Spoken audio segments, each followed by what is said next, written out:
Just a minute.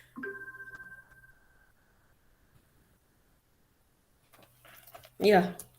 So we have finished the first topic, which was basically related with the nature of the Indian Constitution, and we have discussed a lots of things. Still, a few things are pending, but I think that can be adjusted. Today, we are going to take up the new topic, Union and its territories, and we have earlier discussed from Article 1 to Article 4. And I think you all have remember what we discussed from Article 1 to Article 4. India, that is Bharat, shall be a union of state. To Article 4, which is very much important, where it is clearly mentioned that no requirement of to apply the procedure of Article 368 once a new state is going to be created. तो हम लोगों ने उसमें कई सारी चीजें देखी थी. आर्टिकल 1 देखा which says that India that is Bharat shall be a union of state. It will comprise of states and union territories, and simultaneously it also talks about acquiring the territories by the union of India. So acquiring the territories by Union of India means the Union of India also can acquire certain territories.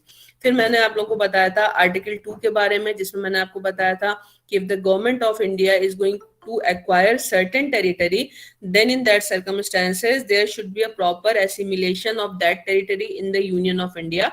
Proper assimilation होगा, उसके लिए proper एक legislation बना के उसको assimilate किया जाता है यूनियन ऑफ इंडिया में, and then subsequently either a new state can be created or the acquired territory can be merged with the existing state.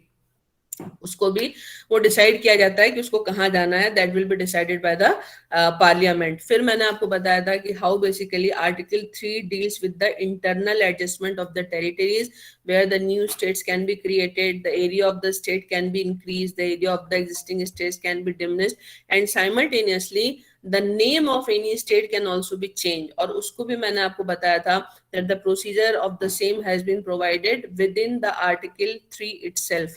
जिसमें मैंने आपको बताया था कि प्रेसिडेंट की कंसेंट से, रिकमेंडेशन से, the proposal is forwarded to the state whose territory is going to be affected, and they will discuss. But ultimately it was very much clear that states do not enjoy any kind of territorial sovereignty in the Indian Constitution. तो उनकी territorial sovereignty नहीं होती है. Whatever the parliament want in the direction of creation of a new state, increasing the area of a state or diminishing the area of the state, they can very well do it. But this case, which is the part of your syllabus, this is something which is very much important and which is quite different also. और इसको थोड़ा ध्यान से आप लोग इसलिए समझना because it is little bit technical as well.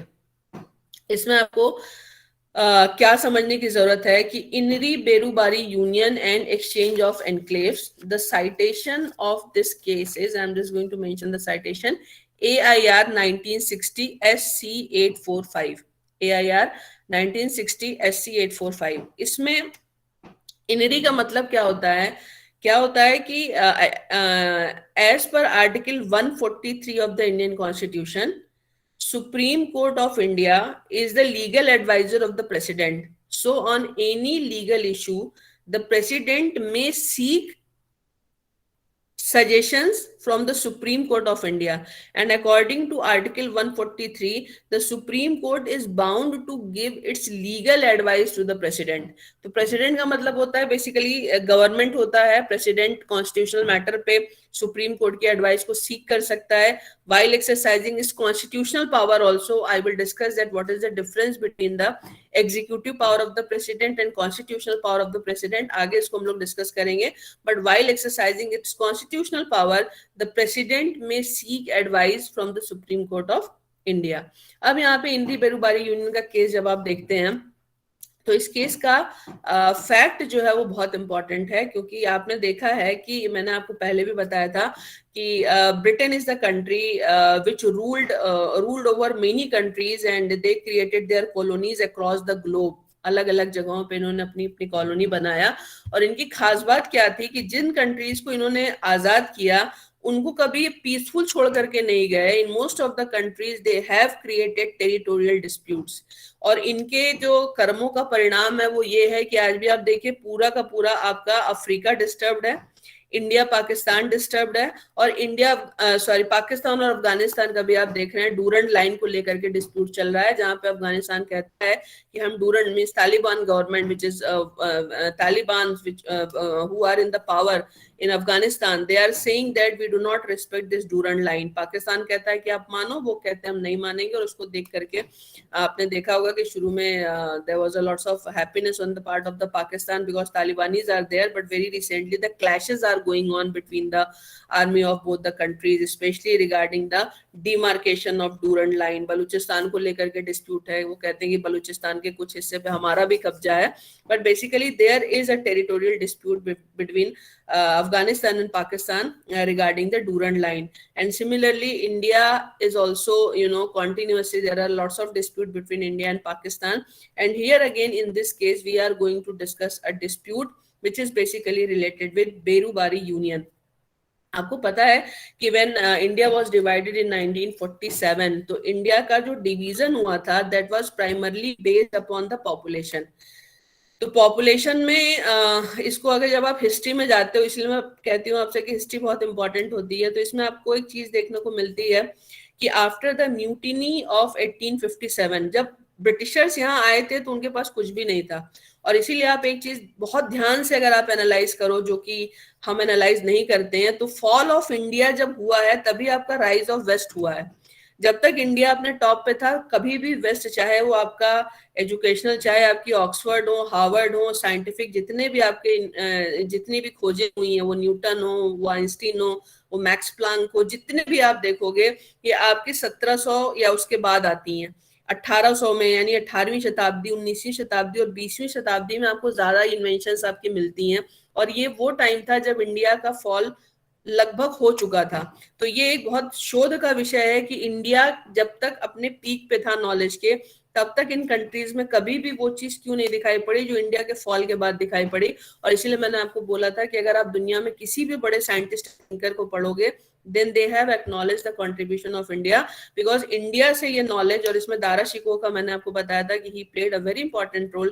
Dara Shikoh ने इनका ट्रांसलेशन किया इन टेक्स्ट का, वहां से ये ईरान गए और ईरान से यूरोप गए और वहां पे इनकी लैंग्वेजेस में, रीजनल लैंग्वेजेस में इनको ट्रांसलेट किया गया. तो India had a very, and Dara Shikoh specially had a very very important contribution in spreading Indian knowledge across the globe. ये एक मतलब इसको लोग डिस्कस नहीं करते हैं, but obviously Dara Shikoh has played a very important role.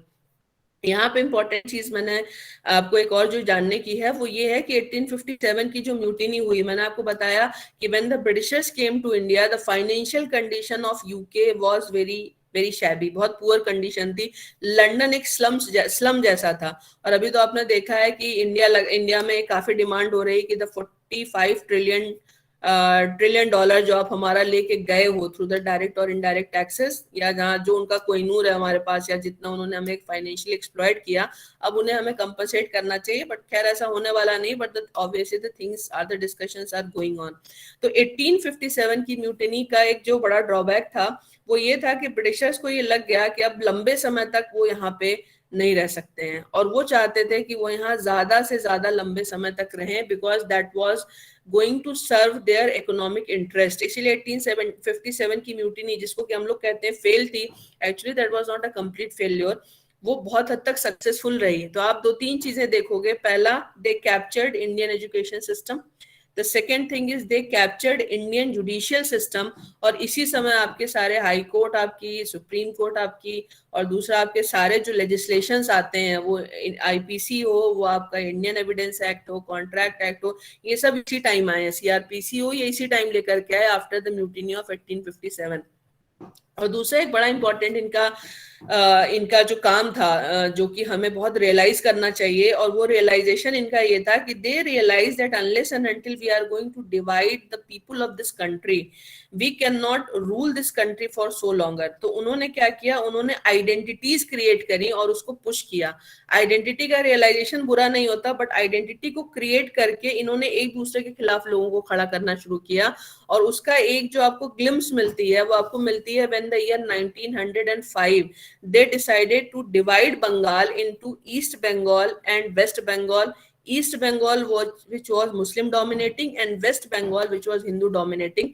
उस समय इसका काफी विरोध हुआ, तो इसको वो सक्सेसफुली कर नहीं पाए, लेकिन वहां से इन्होंने शुरू कर दिया था डिवाइड एंड रूल. और उसके बाद आपने देखा मुस्लिम लीग आया, कम्युनल अवार्ड आया, बहुत सारी चीजें हुई, and ultimately in the year 1947 they decided through the cabinet mission that firstly the country will be divided, और उसके बाद जो है यहाँ का संविधान बनेगा तो आजादी मिलेगी। तो आपने देखा कि कंट्री जो है डिवाइड होती है, और डिवाइड होने के बाद हम आजाद होते हैं। And thus two countries came into the existence, the first was India and the second one was the Pakistan. And obviously the major reason of this division was the religion. अब इसमें एक इंपॉर्टेंट चीज क्या थी कि आपने डिवाइड तो कर दिया, डिवीजन में on the paper it is easy to divide the country, but in the ground once you are going to execute the things it is quite complicated. तो इन्होंने पेपर पे तो डिवाइड कर दिया, लेकिन जब डिवीजन की बात आई कि कौन सा एरिया किसको जाएगा, so for that purpose a committee was constituted and the committee is known as Radcliffe committee. Radcliffe committee बनी, और रेडक्लिफ कमेटी का जो मेन था वो ये था कि जो बॉर्डर लाइन एरियाज थे उनमें से कौन सा मुस्लिम मेजोरिटी होगा और कौन सा हिंदू मेजोरिटी होगा, उनका डिवीजन कैसे होगा, that has to be decided by Radcliffe. तो रेडक्लिफ ने क्या किया, जो बॉर्डर एरियाज थे, रेडक्लिफ ने एक अवार्ड निकाला, एंड अवार्ड का मतलब है कि there is a finality of the territory, that these areas belongs to India and these areas belongs to Pakistan. तो रेडक्लिफ का जो अवार्ड था उसमें क्लियर था कि पाकिस्तान को कौन सा बॉर्डर एरिया जा रहा है और इंडिया को कौन सा बॉर्डर एरिया जा रहा है। इन्हीं में से एक इंपॉर्टेंट टेरिटरी है which is known as the territory of Berubari union. छोटा सा हिस्सा है ईस्ट बंगाल और वेस्ट बंगाल, यानी जिसे कि बांग्लादेश कहते हैं और जिसको पश्चिम बंगाल कहते हैं, उसके बॉर्डर पे ये सिचुएटेड है।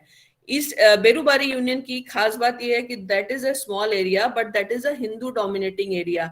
सो in the Radcliffe award Berubari has been shown as the part of India, उसको भारत का हिस्सा दिखाया गया है। एक चीज तो ये है, और दूसरी चीज क्या होती है कि जब इन्होंने एक्सचेंज किया तो चूंकि पॉपुलेशन की बेसिस पे हुआ था, तो एक्सचेंज ऑफ एनक्लेव्स, यानी जब डिवीजन हुआ तो डिवीजन में क्या हुआ कि जो कुछ एनक्लेव्स जो हिंदू डोमिनेटिंग थे वो पाकिस्तान में चले गए, और कुछ एनक्लेव्स जो मुस्लिम डोमिनेटिंग थे वो इंडिया में आ गए। लेकिन जो इंडिया में पाकिस्तानी एनक्लेव आए वो पाकिस्तान के हैं, और पाकिस्तान में जो इंडियन एनक्लेव आए वो इंडिया के हैं।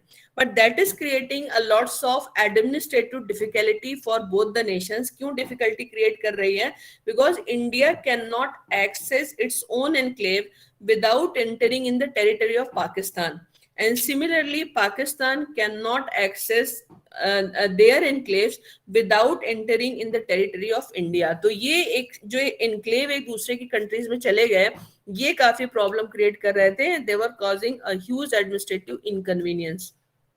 तो इसको लेकर के क्या हुआ कि 1952 तक तो there was no dispute about Berubari union. Berubari union को लेकर के कहीं भी कोई डिस्प्यूट नहीं था। Suddenly in the year 1952 the Pakistan started claiming that Berubari union belongs to Pakistan. Pakistan ने अचानक कहना शुरू किया कि बेरुबारी यूनियन जो है वो हमारा है और इंडिया का उस पर कोई क्लेम नहीं है। तो ये काफी डिस्प्यूट चलता रहा। Then ultimately the prime minister of both the countries decided to do an agreement, और उस एग्रीमेंट के थ्रू क्या किया गया, the agreement is basically related with exchange of पूंछ Behar enclaves between India and Pakistan. एक चीज तो ये किया गया था, and the second thing which has been done वो ये किया गया कि Berubari Union was divided horizontally into two parts. जो ऊपर का हिस्सा था वो पाकिस्तान को दे दिया, और जो नीचे का हिस्सा था वो भारत के पास आ गया। अब यहाँ पे क्या है कि this is an agreement between India and Pakistan. तो जब ये एग्रीमेंट हुआ और बेरुबारी यूनियन को डिवाइड करके एक पोर्शन पाकिस्तान को दिया गया, so there was a lots of hue and cry. Why there is a lots of hue and cry? Because majority population in Berubari union are Hindus and they do not want to go with Pakistan. वो पाकिस्तान के साथ जाना नहीं चाहते हैं। और waste Bengal, क्योंकि ताजा ताजा डिवीजन हुआ था, तो वेस्ट बंगाल में भी एक स्ट्रॉन्ग रिसेंटमेंट था कि Berubari union should not go to the Pakistan. तो इंडियन गवर्नमेंट ने क्या किया? India government is saying that we are a sovereign nation, we entered into an international agreement, and on the basis of the international agreement we have done this agreement according to which the Berubari Union is going to be divided and we are going to exchange our enclaves। तो हम अपनी enclaves को exchange कर रहे हैं for the administrative convenience. यहाँ पे जब बवाल उठा तो बवाल उसमें ये उठा कि ये जो है एक्चुअल में सरकार ने एक्सचेंज नहीं किया है, क्योंकि एक्सचेंज में क्या होता है कि आप लूज नहीं करते कोई चीज। लूज करने का मतलब क्या हुआ कि जिस चीज को आप दोगे उतने ही वर्थ का सामान आप एक्सचेंज में लोगे। तो एक्सचेंज ऑफ द टेरिटरी का मतलब ये हुआ कि India is not going to lose its territory. Exchange का मतलब हुआ जितनी टेरिटरी हमने पाकिस्तान को दी उतनी टेरिटरी हमने पाकिस्तान से ले ली। But what people are saying here in India, the people are saying that this is not the case of exchange of enclave, but this is the clear cut case of ceding of territory. तो government क्या कह रही है? Government ये कह रही है कि रेडक्लिफ अवार्ड में there was some confusion, and that confusion was regarding the position of Berubari union. इस एग्रीमेंट के थ्रू हमने क्या किया है, जो भी हमारे बाउंड्री डिस्प्यूट थे या जो भी रेडक्लिफ अवार्ड में जिन चीजों की क्लैरिटी नहीं थी उसको हमने इस एग्रीमेंट के थ्रू क्लियर कर दिया है। और इस क्लैरिटी के through we have entered into this agreement, and as per article 253, article 245 जो मैंने आपको पहले ही बताया था कि 253 basically deals with international agreements, जिसमें कि which can be entered by the central government, and central government obviously has upper hand in implementing international treaties. तो सेंट्रल गवर्नमेंट का कहना है कि इंटरनेशनल ट्रीटीज को हम एग्जीक्यूट कर सकते हैं, इसकी पूरी की पूरी पावर हमारे पास है। तो हमने एक इंटरनेशनल एग्रीमेंट किया और इंटरनेशनल एग्रीमेंट के through as per article 253 we are legally authorized, and simultaneously article 245(1). 245(1) क्या कहता है? It empowers parliament to make laws for the whole or any part of the territory of India. तो article 245 का जब आप देखते हो ना, तो ये basically talks about the territorial jurisdiction of the parliament. तो 245 क्या कहता है कि 245(1) कहता है कि parliament is empower to make law for the whole और any part of the country, पूरे देश के लिए या देश के किसी एक हिस्से की टेरिटरी पे लॉ बना सकता है। और दूसरा ये कहता है 245 का sub clause 2 provides that no law made by parliament shall be deemed to be invalid on the ground that it would have extra territorial operation। तो इनका क्या कहना है? इनका ये कहना है कि 245 हमें एक्स्ट्रा टेरिटोरियल ऑपरेशन जिन चीजों पे होता है, यानी इंडिया की टेरिटरी के बाहर भी हमें जो है लेजिस्लेशन बनाने का राइट होता है, जहां पे एक रीजनेबल नेक्सस होता है सब्जेक्ट मैटर से हमारे इंटरेस्ट का। इसको हम आगे डिटेल में डिस्कस करेंगे, अभी यहाँ पे नहीं कर रही हूँ मैं बहुत डिटेल में। बट यहाँ पे 245 जो है बेसिकली वो इंट्रा टेरिटोरियल जुरिस्डिक्शन और एक्स्ट्रा टेरिटोरियल जुरिस्डिक्शन की बात करता है कि पार्लियामेंट का जो लेजिस्लेटिव कॉम्पिटेंस है वो कहाँ तक होगा। So what the central government is claiming, central government is claiming कि 253 gives us power to enter into any international treaty and agreement. 245 हमको पावर देता है, and simultaneously they are saying that according to article 73, जिसके बारे में मैंने आपको बताया था कि 73 talks about executive power of the central government which is co-extensive with the law making power of parliament। और इसमें राम जवाया कपूर के केस में we have discussed this in quite length, जिसमें कि आपने देखा कि सुप्रीम कोर्ट ने अल्टीमेटली डिसाइड किया कि what is the meaning of executive power. और मैंने आपको बताया था कि what is the interpretation of article 73 when it says that the executive power of the centre will be the co-extensive with the law making power of parliament। ये सब चीजें हम डिस्कस कर चुके हैं तो मैं इसमें नहीं जा रही हूँ। सेंट्रल गवर्नमेंट का यहाँ पे साफ साफ कहना था दो चीजें। पहला इन्होंने ये बोला कि हमने कोई भी सीड टेरिटरी नहीं की है। दूसरा इन्होंने बोला कि एक एग्रीमेंट है जो कि क्लैरिटी के लिए किया गया था रेडक्लिफ अवार्ड को लेकर के। तीसरा इन्होंने बोला कि हम ये एग्रीमेंट कर सकते हैं because article 253 allows us to do the same. चौथा इन्होंने बोला कि 245 में इनके पास intra and extra territorial operation के लॉ बनाने के लिए पावर है। और 73 का इन्होंने बात की जिसमें इन्होंने बोला कि हम इसको एग्जीक्यूटिव ऑर्डर से कर सकते हैं and we need not to pass a legislation because article 73 says that the executive power of the government is coextensive with the law making power of parliament. क्योंकि यहाँ पे इंपॉर्टेंट चीज ये नहीं है कि आपने एग्रीमेंट किया, इंपॉर्टेंट चीज दो है। पहला, क्या एग्रीमेंट वैलिड था, और दूसरी इंपॉर्टेंट चीज है वो एग्रीमेंट आप एग्जीक्यूट कैसे करोगे। तो सरकार जो सेंट्रल गवर्नमेंट है वो क्या चाहती है? Central government wants to execute that agreement through an executive power. वो एग्जीक्यूटिव ऑर्डर से उसको एग्जीक्यूट करना चाहते हैं because obviously if the things are going to be raised in the parliament then the opposition is also going to raise different kind of issues. तो ये सबसे convenient executive के लिए क्या होता है? The most convenient thing is to implement anything through the executive order. तो इनका ये कहना है कि हमें 253 में पावर इंटरनेशनल एग्रीमेंट करने की, और 73 हमारी पावर को कोएक्सटेंसिव करता है with the law making power of parliament. So there is no doubt that we can implement this treaty through an executive order. हम इसको कर सकते हैं. तो यहाँ पे एक इंपॉर्टेंट चीज क्या है कि सेंट्रल गवर्नमेंट ये कह रही है कि हमने सीड नहीं किया है बल्कि हमने सेटलमेंट किया है. But what is the contention of the opposite party? क्योंकि यहाँ पे आप देखिएगा, इनरी का मतलब है कि प्रेसिडेंट ने सुप्रीम कोर्ट को रेफर किया है for the legal advice of the supreme court that whether this is session और नॉट. और अगर ये सेशन ऑफ द टेरिटरी है तो ये कैसे एग्जीक्यूट होगा, और अगर आप ये सेशन ऑफ द टेरिटरी ना हो करके it's a simple agreement between the two state, then how it is going to be implemented. तो यहाँ पे सबसे पहले ये डिसाइड करना है कि whether this is an agreement which amounts to cession of territory or not. तो सुप्रीम कोर्ट ने यहाँ पे सारे डॉक्यूमेंट्स मंगाया और उनको देखा, और देखने के बाद उनको ये समझ में आया कि रेडक्लिफ अवार्ड जो था that very clearly and categorically states that Inri Berubari means Berubari Union is the part of West Bengal. तो जो सरकार ने ये यहाँ पे तर्क दिया कि there was some confusion regarding the status of Berubari Union, whether it is the part of India और not, completely whether it is the part of Union of India और not, the Supreme Court has said it is very clearly mentioned in the Radcliffe Award that Berubari Union belongs to India. तो Berubari union पे India का claim है, तो ये India का हिस्सा है. तो सेंट्रल गवर्नमेंट जो ये कह रही है कि हमने डिस्प्यूट को सॉल्व किया है, इसमें सुप्रीम कोर्ट ने बोला कि after going through all the documents it is very much clear that this is not the case of exchange of territories but this is a clear cut case of session of territory. तो session of territory का मतलब क्या है कि आपने exchange नहीं किया, आपने दिया ज्यादा है और लिया कम है, और चूंकि दिया ज्यादा है और लिया कम है तो आपने अपनी टेरिटरी को सीड किया है, और उसके लिए इनके ऊपर एलिगेशन है कि सीड भी किया है और उनसे कोई कंपनसेशन भी नहीं लिया है. तो ये जो सेशन ऑफ द टेरिटरी है that is something which is unconstitutional according to the argument of the opposite party.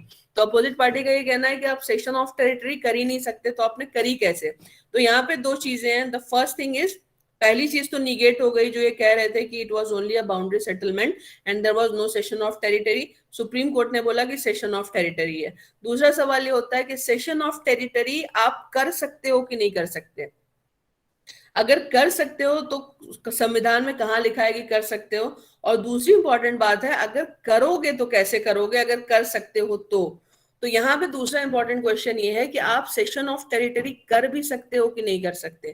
तो यहाँ पे मैंने आपको बताया था कि even when we were discussing article 1, तो मैंने एक चीज की तरफ आपको मेंशन किया था, और वो मेंशनिंग मेरी ये थी कि article 1(3)(c) talks about acquiring the territory. But from Article 1 to Article 4 and even in rest of the provisions of the Constitution, ceding the territory term has not been mentioned anywhere. कहीं पे session of territory term mention है ही नहीं है. तो जो opposite council है उनका क्या कहना है कि अगर पूरे के पूरे कॉन्स्टिट्यूशन में, ऐसा तो है नहीं जहाँ पे आपने एक्विजिशन ऑफ टेरिटरी की बात करी वहां पे you are not aware that the cession of territory is also possible. But in the entire constitution, if the term cession of territory is not mentioned, so it is very much clear that the ceding of territory is not permissible according to the constitution, and constitution makers never wanted to give any such power to the parliament or to the government through which they could cede the territory. तो यहाँ पे जो opposite जो council है उनका क्या कहना है, उन्होंने बड़ी कैटेगोरिकली 2 से 3 चीजें बोली हैं, जिसमें इन्होंने एक इंपॉर्टेंट चीज ये बोली कि जो हमारा कॉन्स्टिट्यूशन का प्रियम्बल है that begins we the people of India. तो इनका ये कहना है कि in the according to the Indian constitution the sovereignty lies in the people of India. Sovereignty lies with the people of India. So if the people are not willing to give up their territory, the government cannot do it in any ways. And the second argument is in Article 1 and in any other provision of the Constitution, term ceding of territory is not used anywhere. And because term cession or ceding of territory is not used anywhere in the entire constitution, so it is very much clear that the government cannot cede its territory. आप इसका cede कर ही नहीं सकते हो, और उसका reason ये था कि the India has face the deep pain of creation of Pakistan. तो उनका क्लियर था कि अब कोई टेरिटरी इंडिया से अलग नहीं होगी, and that is the reason they have not put the term cession of territory और ceding of territory anywhere in the Indian constitution. तो यहाँ पे सुप्रीम कोर्ट ने दो चीजें बोली हैं, इसमें दोनों चीजों को आप समझ लीजिएगा। पहली चीज ये है कि the opposite party is contending that the preamble, the sovereignty lies with the people of India according to the preamble of the Indian Constitution. तो सुप्रीम कोर्ट ने यहाँ पे पहली चीज बोली है कि the preamble of the Indian constitution is not the part of the constitution. तो preamble is not the part of the constitution. इसमें एक चीज आप जान लीजिएगा, मैंने आपको पहले भी ये चीजें बताई हुई थी कि जब भी कोई लेजिस्लेशन बनता है, firstly the objective is created for what purpose you are going to create the you are going to make the legislation, और उसके बाद जो है सारा legislation जो है वो बनाया जाता है।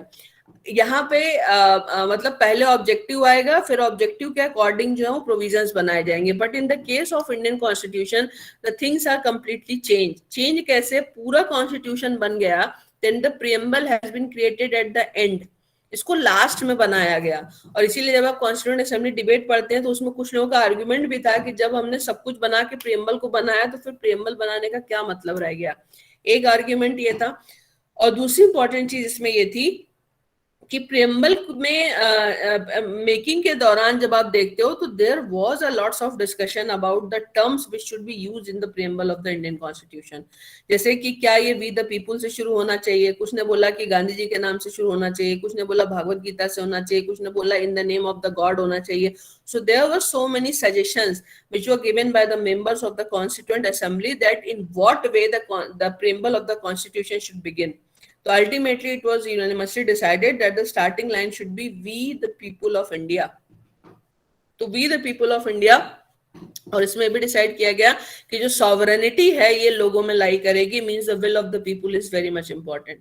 फिर यहाँ पे दूसरी इंपॉर्टेंट चीज क्या थी कि आपको मालूम है कि in the case of in re Berubari Union the supreme court has held that preamble is not the part of the Indian constitution. इसलिए प्रियम्बल की बेसिस पे आप किसी राइट को क्लेम नहीं कर सकते। The preamble in self is not enforceable.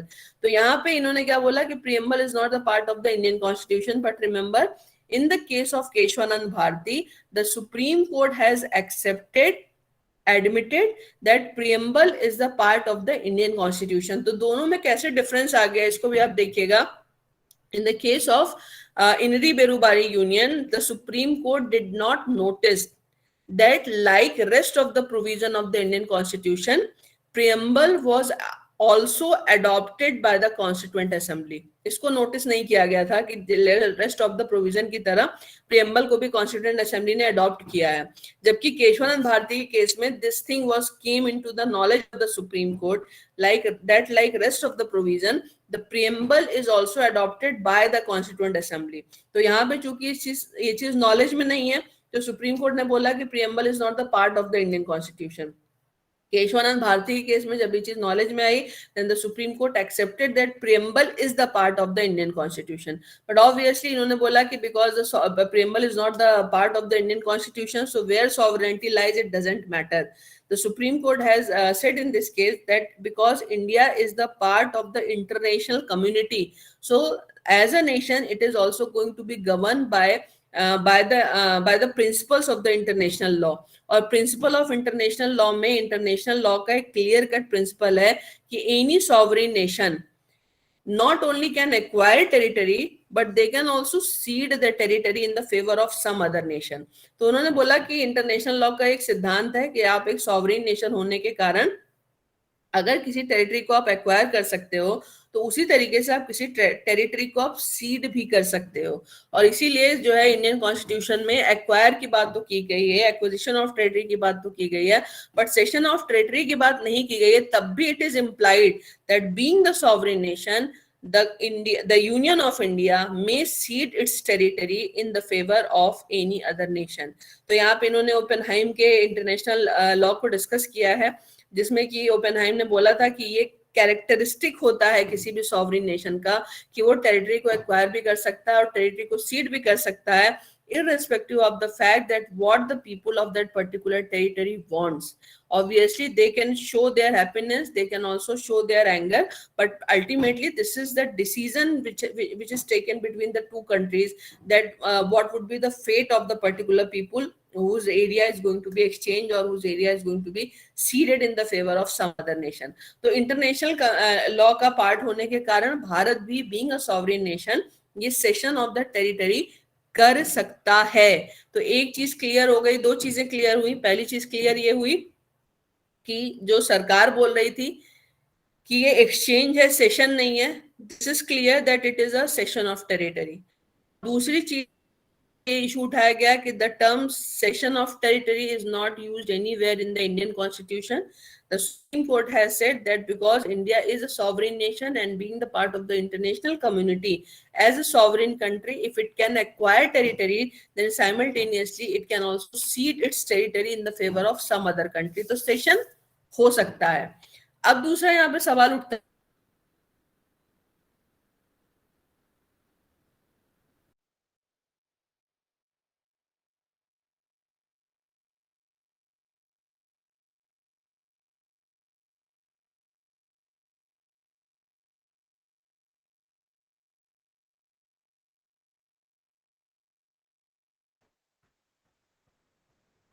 Ma'am, ma'am, sorry for the intervention.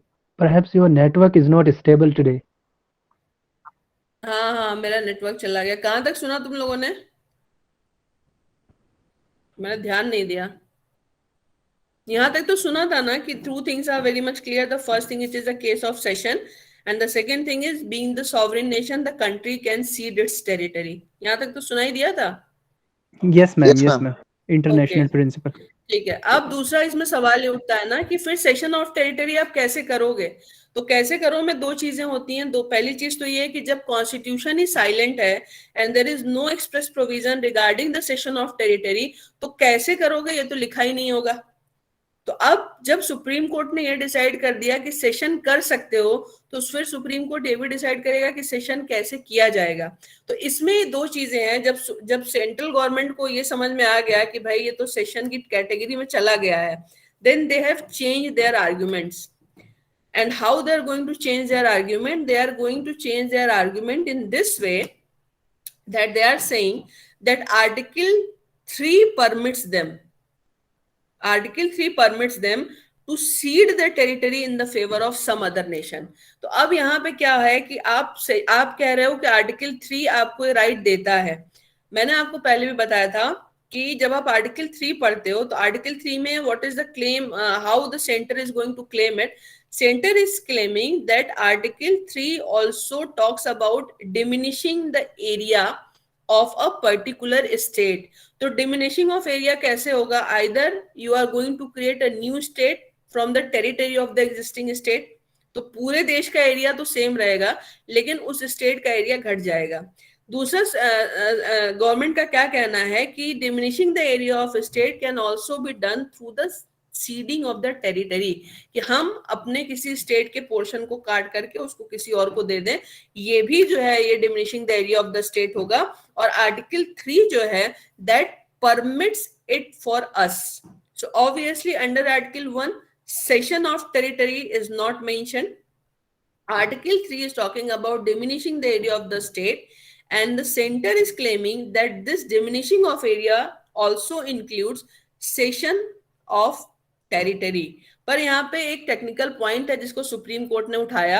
आपको मैंने पहले भी बताया था कि जो आपका आर्टिकल 3 होता है, originally under article 3 term union territory was not mentioned. ये मैंने आपको बताया था कि ये 18th कॉन्स्टिट्यूशनल अमेंडमेंट एक्ट 1966 से इसमें यूटीज को ऐड किया गया. But in the original constitution, means when this matter was brought before the court, Article 3 used to deal only with states. केवल स्टेट्स से डील करता था. तो सुप्रीम कोर्ट ने यहाँ पे इनसे एक सवाल पूछा. सुप्रीम कोर्ट ने बोला कि you are saying that the diminishing of diminishing the area of state also includes the cession of territory. तो चलो मैंने माना कि आपका argument सही है, but suppose if you want to cede a particular portion of a union territory, then what procedure you would follow? Because Article 3 is not going to deal with union territories. Union territory article 3 में है ही नहीं है.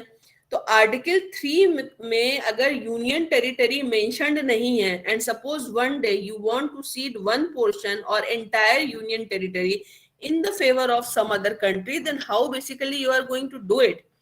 Then the Supreme Court has said it means this cannot be done without exercising the power of 368. अब 368 की power का अगर आप use करोगे तो आप क्या करोगे? मैंने आपको बताया था कि 368 basically it prescribes the power and procedure to amend the constitution of India. तो यहाँ पे इन्होंने क्या किया, इन्होंने बोला कि आप you should use the procedure of article 368 के आप प्रोसीजर को यूज करो and then you can do two things. The first thing is you can amend article 1, जहां पे आपने एक्वायरिंग द टेरिटरी की बात करी है वहीं पे आप सीडिंग द टेरिटरी की बात करो. And the second thing is you should amend article 3, और जहां पे आपने डिमिनिशन ऑफ एरिया की बात करी है वहां पे लिखो डिमिनिशन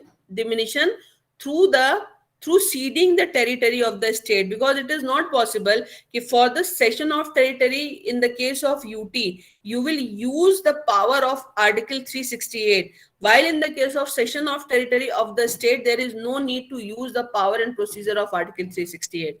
तो 368 को अगर UT के लिए यूटिलाइज करना जरूरी है, जब आप UT को सीड कर रहे हो तो फिर 368 का यूटिलाइजेशन आपके स्टेट के किसी पोर्शन को किसी दूसरी कंट्री के फेवर में देने के लिए भी करना पड़ेगा. And in both the circumstances you are bound to exercise article 368. It can not be that you are going to exercise 368 in case of UTs and you want to do the same thing in the case of state without using the power of article 368. तो supreme court ने इनसे क्या बोला? Supreme court ने इनसे बोला कि आप आर्टिकल 368 की पावर को एक्सरसाइज करो, और 368 की पावर को एक्सरसाइज करके आप दो चीजें कर सकते हो. पहला चीज आप ये कर दो कि यू शुड अमेंड आर्टिकल 1, और जहां पे आपका एक्विजिशन ऑफ टेरिटरी की बात की गई है at the same in the same article you should also add by using article 368 cession of territory. And the second probability you can do कि you should amend article 3 of the Indian Constitution, और जहां पे आपका diminishing of area है वहां पे आप लिख दो diminishing of area through the ceding of territory. तो आप article 3 को amend कर दो या article 1 को amend कर दो, और you can do one more thing, and that thing is you can also exercise the power of article 368. And by exercising the power of Article 368, you just go and amend Schedule 1. तो Schedule 1 में आप कहाँ amend करोगे? आपको मैंने बताया था कि in the case of Schedule 1 there is a description of the territories of the different states and UTs. तो आप क्या करो, आप सीधे से 368 का पावर को एक्सरसाइज करके आप शेड्यूल 1 के जिस भी स्टेट के या यूटी के एरिया को सीड कर रहे हो वहां पे आप जाकर के कॉरेस्पॉन्डिंग स्टेट की एरिया की एंट्री में आप अमेंडमेंट कर दो. So these are the 3 possibilities. तो अब यहाँ पे दो चीजें होती हैं. पहली चीज ये होती है, देखिए कि अगर सरकार आर्टिकल 3 को अमेंड करती है, पहली बात तो आर्टिकल 1 को अमेंड अगर करती है, then in that circumstances being a sovereign nation it does not give a very good impression, because even the original constituent assembly members never tried to put any such terms in the entire constitution. तो अगर आप acquiring में ceding the territory term भी use कर देते हो, so it's like a granting permission to the central government to cede that any part of this country at any point of time. So that is something, and that is also through a normal legislation. So this is something which should not be happen, because ये ठीक भी नहीं है और होना भी नहीं चाहिए. दूसरा इसमें आप क्या करते हो, if you are going to exercise the power of article 368 and through that you are going to amend article 3, तो इसमें क्या होगा, इसमें आपको ये करना पड़ेगा कि जो उसमें रेजोल्यूशन का जो मैंने आपको बताया था ना कि जो प्रपोजल है वो आपको स्टेट लेजिस्लेटिव असेंबली में भी डिस्कस करना पड़ेगा.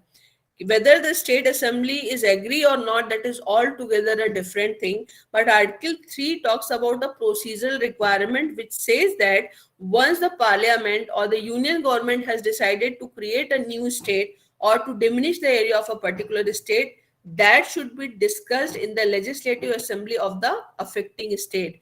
तो आपको वहां पे 368 को यूज करके आप आर्टिकल 3 को अमेंड करो, और तब ये जो बेरूबारी यूनियन का इस एग्रीमेंट को आप एग्जीक्यूट कराना चाहते हो, ये वेस्ट बंगाल की असेंबली में डिस्कस होगा. They may be agree, they may not be agree, you have upper hand, but yes the discussion is bound to be happen.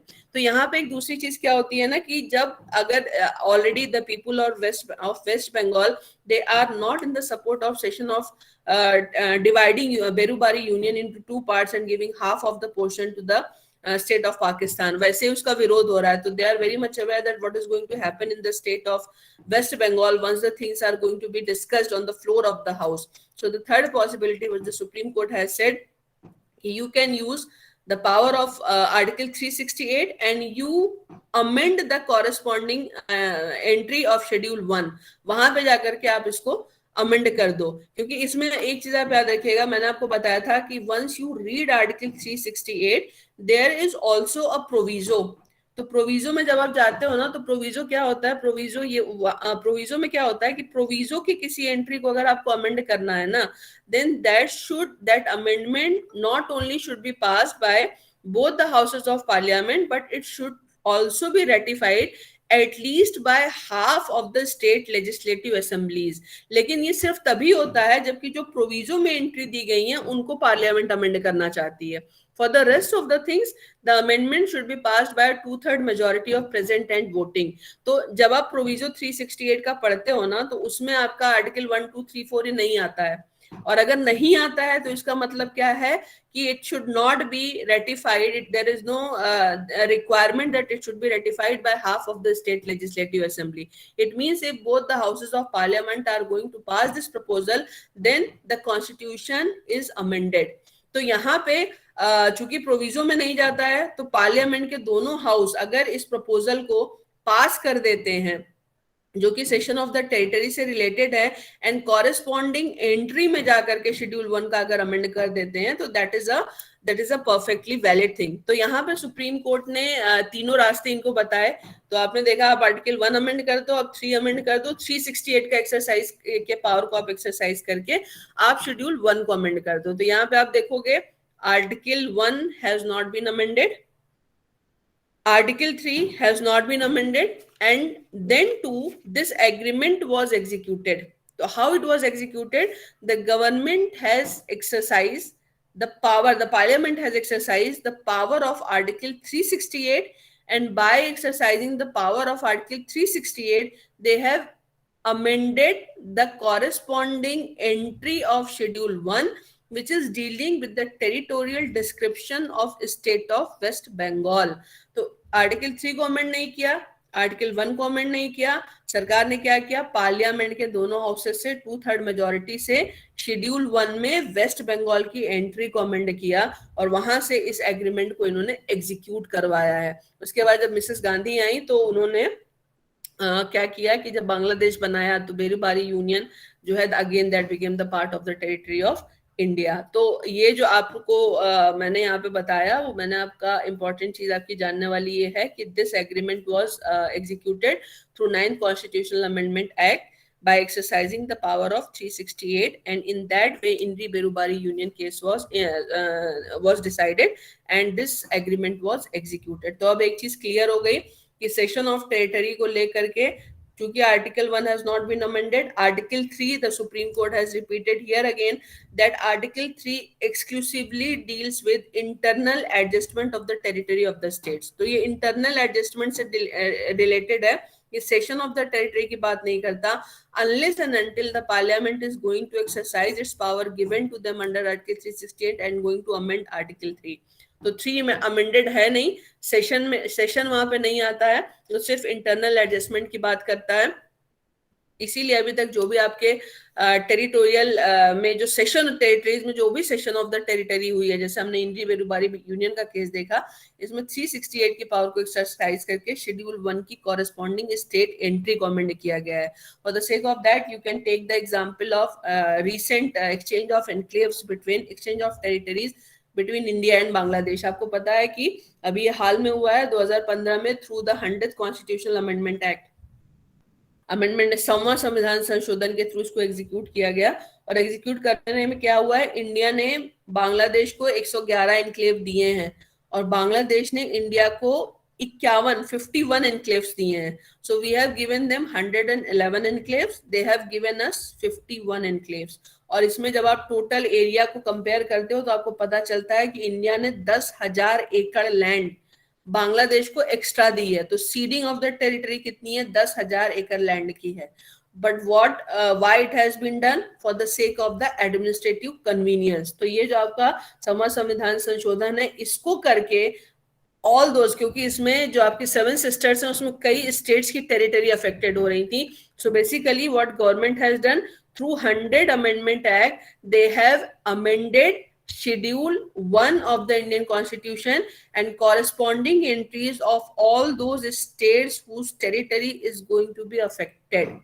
तो ये एक आपका जो संविधान संशोधन है 2015 का, ये again this is an example where by exercising the power of article 368 the corresponding entries of the affected areas of the state in Schedule 1 has been amended. So and now, as of now, it is very much clear that because there is no amendment in Article 1 and no amendment in Article 3, the procedure of ceding of territory is to exercise the power of Article 368. तो ये एक established चीज हो चुकी है.